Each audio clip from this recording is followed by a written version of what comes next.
Sois le bienvenu. Dans cette vidéo, nous allons chercher à calculer les coefficients calorifiques H, L, mu et lambda dans les diverses expressions de la chaleur. Je rappelle que nous organisons des TD en ligne et des cours pour vous aider à valider toutes vos unités d'enseignement avec une assistance personnalisée 24 heures sur 24 où nous corrigeons les examens et les devoirs passés. Commençons. Pour calculer ces coefficients calorifiques, nous allons commencer par calculer mu et lambda. Pour le calcul de lambda, par exemple, nous allons chercher à annuler mu dV en maintenant le volume constant. Voilà. En effet, je vais écrire que pour le calcul de lambda, je vais faire tout pour ne pas avoir mu dV ici. Donc, je vais faire tout pour l'annuler.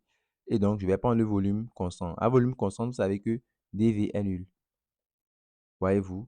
Donc, dans ce cas, la deuxième expression de la chaleur va donner lambda dP, n'est-ce pas?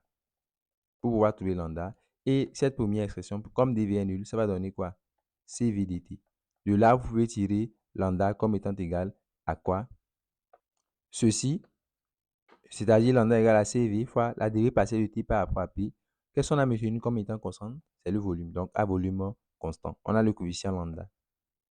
De la même façon, pour chercher mu, vous faites quoi? Pour chercher la valeur de mu, vous allez travailler à pression constante pour que dP soit nul et pour qu'il n'y ait plus lambda dans l'expression.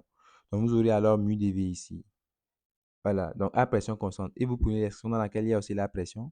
Puisque la pression constante dP est nulle, donc ceci sera nul aussi. Puis vous égalisez voilà, cette expression avec celle-ci à pression constante. Voilà ce que vous obtenez donc.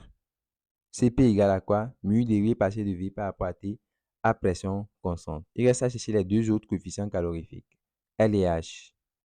Pour calculer le coefficient H, par exemple, nous allons prendre cette formule et on va maintenir le volume V constant et utiliser l'autre formule, celle-ci.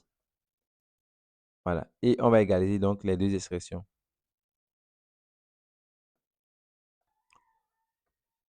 Voilà, donc à volume constant, ici rien ne change, hein, puisqu'il n'y a pas dV dans l'expression. Mais ici, comme dV est nul, vous aurez delta Q égale à lambda dP. Et maintenant, vous égalisez les deux pour pouvoir tirer H. On égalise, on a donc Cp dt plus H dP égale à lambda dP. Donc, on tire H dP qui est égal à lambda dP moins Cp dt. Ensuite, on divise par dP. On a dP sur dP, dt sur dP. Ici, c'est 1, dP sur dP, c'est 1. Ici, vous avez la dérivée partielle de T par rapport à P. On a maintenu le volume V constant. Je rappelle qu'on avait eu obtenu lambda. Lambda, c'était CV, dérivée partielle de T par rapport à P à volume constant. C'est ce qu'on remplace. Et après, on fait une mise en facteur par cette dérivée. Et donc, vous avez la formule pour trouver H. Voilà.